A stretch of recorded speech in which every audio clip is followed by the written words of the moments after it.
What is up, my little sugar buggers? Welcome back to the channel for a brand new Create a Sim. So today, you guys, we are taking it back, way back to the original Sims 1 days, and we are recreating the burbs. Except the biggest difference here is that originally, when they first came out, it was in The Sims Unleashed, and that was with John, his dog Tucker, and his parents Brad and Tiffany Burb. We are kind of modernizing them and basically compiling all of their existences, which was in the Sims 2 and Sims 3 versions, and basically manifesting our very own Sims 4 version. It was a lot of fun doing this. I love researching like how they were in the previous generations of the Sims, and kind of coming up with my own version of the family present day. I actually did have a series here on the channel where I was recreating the OG families in my own vision, I guess you could say. And then ironically enough, 2 weeks later, the Sims team was like, oh, we're going to be creating OG families weekly and throwing them up on the gallery. And I was like, oh, okay, well then what's the point? You know what I mean? To my knowledge, I don't know if they're still doing that, but honestly, I really don't care. I just want to create some damn OG Sims. So here we freaking are.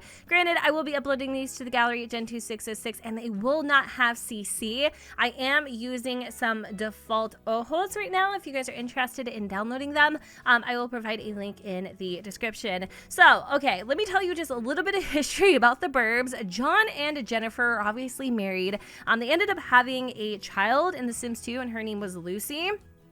Originally, I already told you guys how they existed in The Sims 1, but ironically enough, The Sims 3, they made a return, but Lucy somehow didn't exist. I don't know how that happens, but she was like literally gone.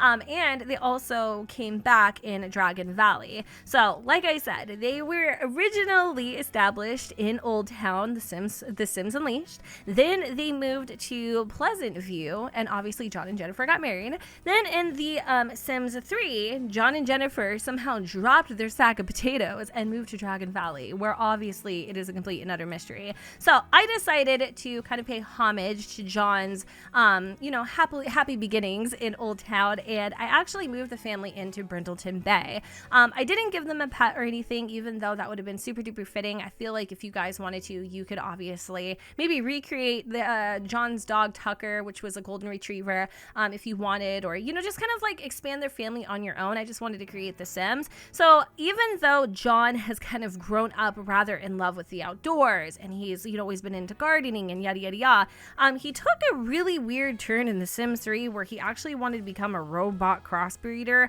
I was like, swerve on the storytelling, because that literally makes no sense to me. So basically, I made John present day a family man who loves the outdoors. Pretty simplistic, pretty simple, pretty easy. Speaking of easy, he seems like a pretty easygoing dude, a great dad, a very hot husband. I'm not gonna lie, dude's a DILF. Okay, like he is. The dimples on this guy, like not even a slider, like Jennifer. I'm happy to share your name.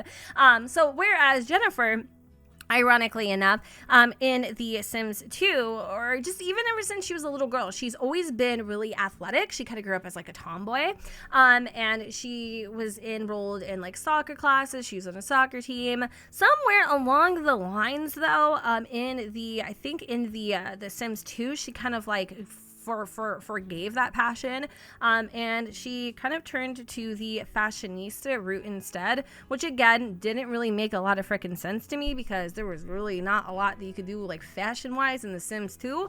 There wasn't really a lot of information on her or John in the Sims 3 Dragon Valley. It kind of feels like they just threw the family in and just called it a damn day. So I'm not really like paying too much mind at their Sims 3 days, but I decided to kind of just make her an athletic foodie. I feel like she basically has grown up as an athlete. Why would you ditch that just randomly? Maybe like the fashionista thing could be like a little side hobby, but I really thought like it made a lot of sense for her to kind of maybe be like, okay, maybe becoming a famous soccer player didn't work out for me, but instead I want to also kind of focus on health and fitness by becoming a foodie. Maybe she becomes a chef. Maybe she actually does revisit her passion and maybe becomes like a personal trainer or something along those lines. You have a lot more story play this way. To my knowledge, I don't really think there's a lot you can do in fashion. I mean, I guess you could technically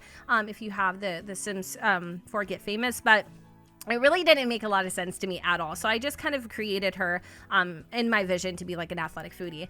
Their daughter, Lucy, though, I am definitely paying total tribute to her Sims 2 days. I literally love what they have kind of down as her description, which we'll dive into in just a second. Not to mention Jennifer, I don't know what they did to her in like the The Sims 3, but like, yo, homegirl was beautiful in The Sims 2. Like, gorgeous, absolutely stunning. John too, like, it's just, oh my god, a snack.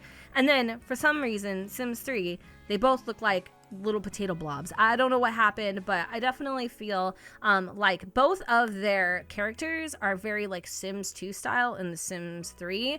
At least I went for that, I suppose, and I think they turned out really well. So here's little Lucy. She's so freaking cute, and that's the point. Literally, Lucy is going to be an evil little witch. Probably one of the reasons why John and Jennifer do not want any more kids or haven't expanded their little family, which obviously can be up to you. But basically, her Sims 2 description on, I think it was like Sims Fandom or whatever the heck it was, said, little Lucy has a knack for getting in trouble. She's so cute that most people never notice. And I was like, hell yeah, that little bow in her hair ain't fooling me, sunshine. So I decided to give her literally the most like girliest damn wardrobe I could possibly choke on, because if you know me, I'm like, I can be girly, but I'm more of like a tomboy. Is that can I say that anymore? Probably can't, but I'm sorry, I'm not trying to be offensive, I swear. I have more of like, I have like a masculine and feminine style. Is that okay to say? Like, seriously, I really don't know anymore. And like, educate me in the comments. But I wanted to give her a super like girly outfit, and also her bedroom's like super duper girly, to kind of counteract the darkness that she harbors inside. So in a nutshell, long story short, abrupt ending, hello, that is the Burb household. If you guys are interested in downloading this family, they will be available on the Gallery Gen 2606. And if you guys have any additional information on the Burbs, let me know in the comments down below where the sun does not shine. And with that said, I will see you all next time. Bye guys.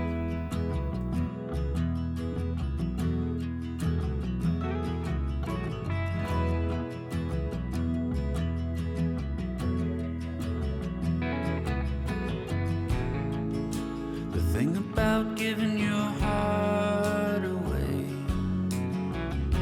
is hoping love will never die.